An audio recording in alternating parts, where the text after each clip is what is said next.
Goodness. Cold night, right? Oh, I forgot one of the lights. Yeah, it's been a real tough shift on this old 1950s hotel.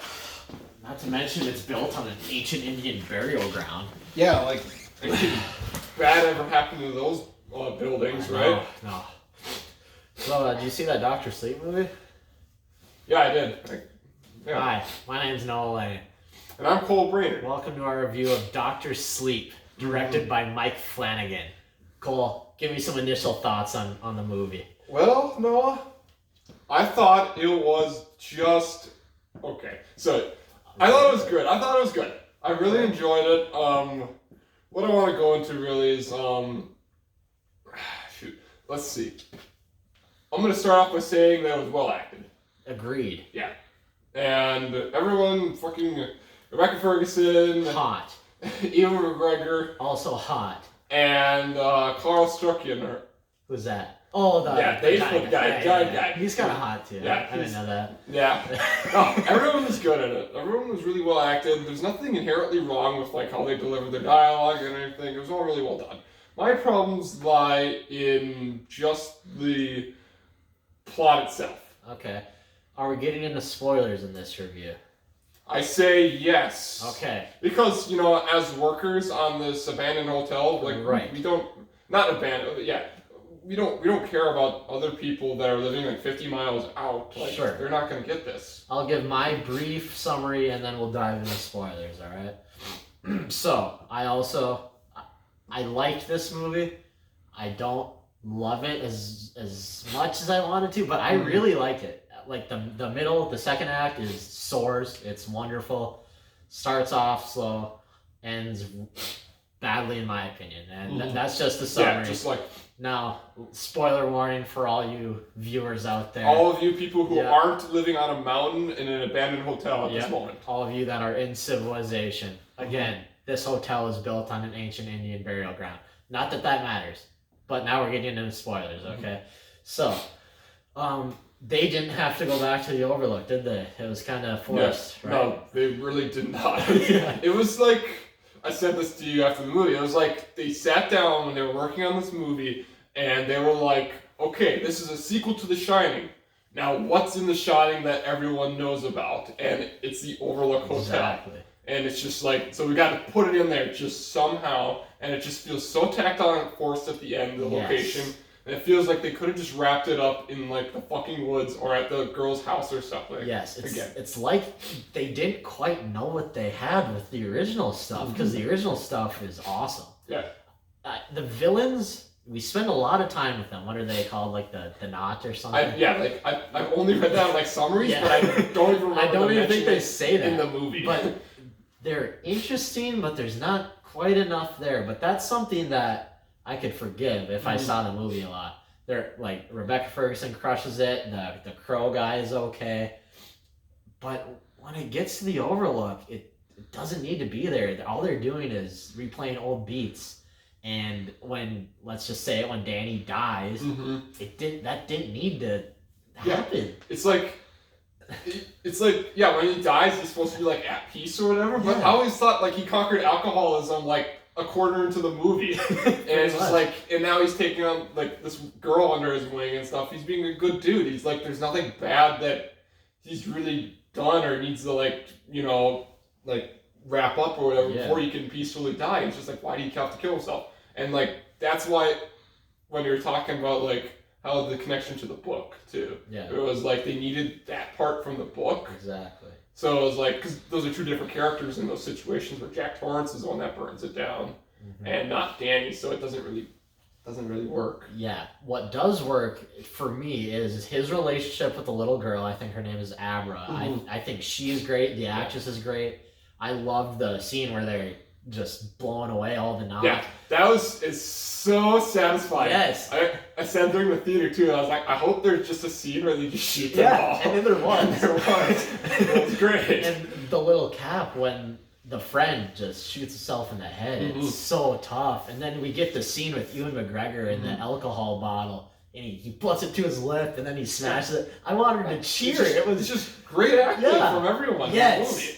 It was wonderful. Mhm. I loved all that original stuff. So I think that's enough for me to give a positive review of this movie. I say go see it, to be honest. No, I definitely agree with that. Like, there's a lot to it. My problem with it is like, because The Shining was like 2.5 hours long, this movie felt like it needed to be 2.5 hours long too. Because it was like, oh, it's The Shining. Right. Stanley Kubrick made this fucking awesome movie, and it's long as shit, and we want to make audiences sit through it. Yeah. And just enjoy it. And it was like, we need to do the same. It's just like, no. Yeah. What you added was like, you could chalk it down, like, you could cut 20 minutes out of it and still be very enjoyable and probably be paced better. Yeah. There's like, I think, okay, this might be a first indication of like a ghost, because like, there's like something happening over there. Like, we're just talking to ourselves right now. There's nothing in here. No. But like, there's something over there that's just like moving. And I don't understand, like... I don't see anything. I'm kind of creeped out a little bit, but... Anyways, yeah, like, I'm just hoping that ghost would stop, right? But anyways, just to talk about the movie more in general. Yeah. It's like, Let's touch on the recasting a little bit. I think Halloran really worked for me. And I can even accept Wendy to a point, but... God, Henry Thomas, the kid from E.T. playing Jack Nicholson. No. Oh my God! Wait, no. what? Yeah, that's who it was. That's incredible. That's amazing. He's nothing like Jack Nicholson at all. He's just fat. That's what it is. Yeah, and has that shitty hair. That was it. Yeah. But yeah, what'd you think about the recasting? I'm actually really happy that they did that. Because instead of recreating like a CGI amalgamation of all the old fucking actors, they just recast them. And it was just like, studios should do that more often. Don't spend the money on creating something that's clearly going to look terrible in the theater and everyone will know it. Just re-fucking cast them, and it works. And it works fine in this movie. Yeah, it works. There's nothing wrong. 2 out of 3 times. It's just like, sometimes it works, and sometimes it's like passable at least. Yes. Yeah. I was just going to say something too, but I wanted to bring up a point going with the... Yeah, well, sometimes you just spend a lot of time here and your thoughts start to... On this hotel built on an Indian burial ground. Right, sometimes this abandoned hotel built, that we're maintaining as maintenance workers. Like, sometimes you just kind of forget where you are and where your place is and you lose track of time. Yeah. Sometimes we need like just like a timestamp, like in the movie The Shining. Yeah. That does that. So, well, I think we can wrap it up here. There's a little bit... final thoughts, perhaps? What do you... What I was just trying to think of, like... There was a particular thing I wanted to talk about with this movie. Alcoholism, the friend killing himself, little girl, the fingers crushing scene. Oh! It was... cool. Yeah, there's a whole... like... We can agree that the middle part was great. Yes. My issue, I guess, with the movie, too, is the characters, is I wish that Rebecca Ferguson and their group was more complicated. I wish that they weren't just, like, flat-out one-dimensional villains. You know what I mean? Because they fucking, like, take Jacob Tremblay and cut his guts out and eat that him. Scene is kick-ass. Yeah, that scene's awesome. Yeah. But, I mean, it's just, like... There's this dude who's pretending to be, like, oh, yeah, fuck you, right? And he's playing with his baseball glove machine and just, like...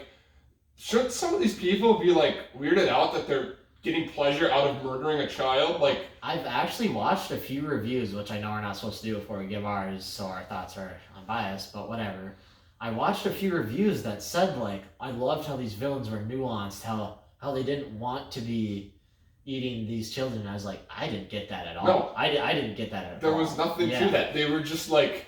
That guy, like they were like, let's fucking eat him and shit like that. And like, you're our sustenance. And like, pain makes it taste better and shit like that. They clearly got joy out of fucking murdering him and torturing children. There wasn't much nuance. And they were definitely going to torture that one girl, Abra, for as much as they can out of her, no matter what. And it was like, and they introduced that one blonde girl as like almost a hero because she's cutting up pedophiles and stuff. And then she makes the nicest guy in the movie shoot himself in the head, so to fuck her, I guess, huh? Yeah, it would have been nice if it was just like, just a little bit more, like everyone else, like Ewan McGregor, complicated, or Danny Torrance, very complicated character, he's dealing with alcoholism, but then he's also got to take this little girl into it, and he's trying to find out how he can be a hero or whatever, right? That's great. complication to it. He's not the greatest guy, but he's a great protagonist. But Yes. then our villains should be complicated as well, and that kind of made me sad just watching it. I was like, I wish there was just more, because we spent so much time with them too, with Rebecca Ferguson and their group, and they were just evil, and that just made me sad. It was like, because there just needed to be more complication to it. That was just a disappointment from it. Yeah. Would have made those scenes just like, there would have been a little more drive to it. I would have cared a little more watching it, and I would have given a shit when Carl died. True. That would have been way more devastating. So yeah, good job, Mike Flanagan. I'd say well directed. Yep. He made Gerald's Game, which is a great movie. Forever directing Stephen King adaptations. Yeah, I mean, that's it. He keep knows doing what he's them, doing. I guess. I think he has Oscar nominations in his future. Hopefully someday. I think he's great. Ewan McGregor crushes it. I loved Rebecca Ferguson in it, even though her character is missing a little bit. I think I'm somewhere in between a B and a B plus here. So for Ewan McGregor, I'll round it up to a B plus. I'll say. Yeah, it's definitely like worth watching. It's just the if you want a good movie, like go see this. Don't see fucking Midway, directed by Roland Emmerich, the guy who directed Independence Day, 2012, Godzilla with Matthew Broderick, and The Day After Tomorrow, and don't see Midway. Yeah. Just the stupidest fucking crap ever. Yeah. Don't give him more money. And I know we're not supposed to talk down other movies, you know. But it's crap. Don't see Midway. Just go see Doctors. Go see the Amelia Clark. Go see the movie that's trying to be good and trying to do something cool at least. Yeah. Don't go give money to fucking Roland Emmerich, who's done nothing but put out shit his entire career. You got a grade to give it, or just that's? I don't like giving grades. I'll just say I recommend it. Go see it. Yeah. It's pretty good. It's just the runtime's a little bit shaky, and sometimes you wish it could be a little more. But other than that, it's very much worth watching, especially if you enjoy The Shining. Well, I think that's our review then, and if you'll excuse me, I have a novel to write. Mm-hmm. I'm gonna get up right now.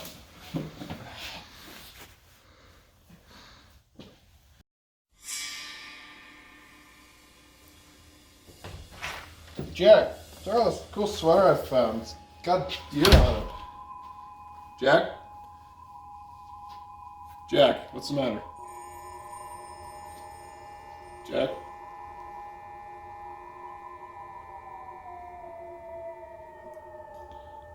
Cats in the cradle and the silver spoon, orca whales and ancient treasure. When we're going home to the 3 wise men, we'll get together then. What? What?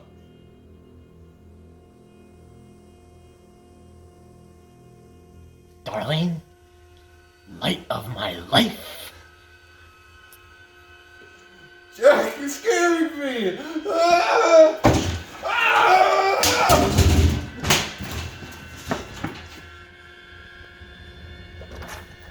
Here's a doorway. Wendy! Wendy! Danny boy!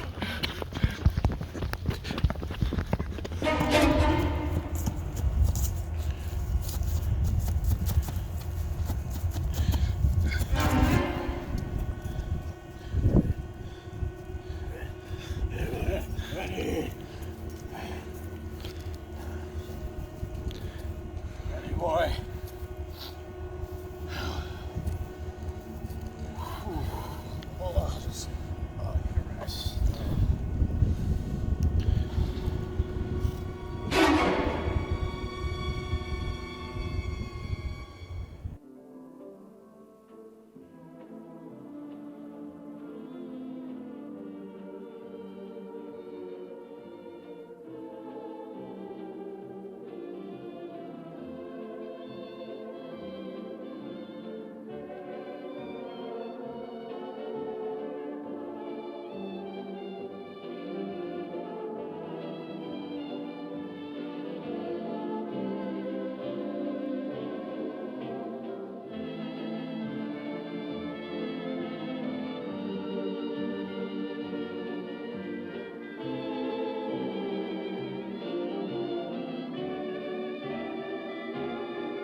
sweet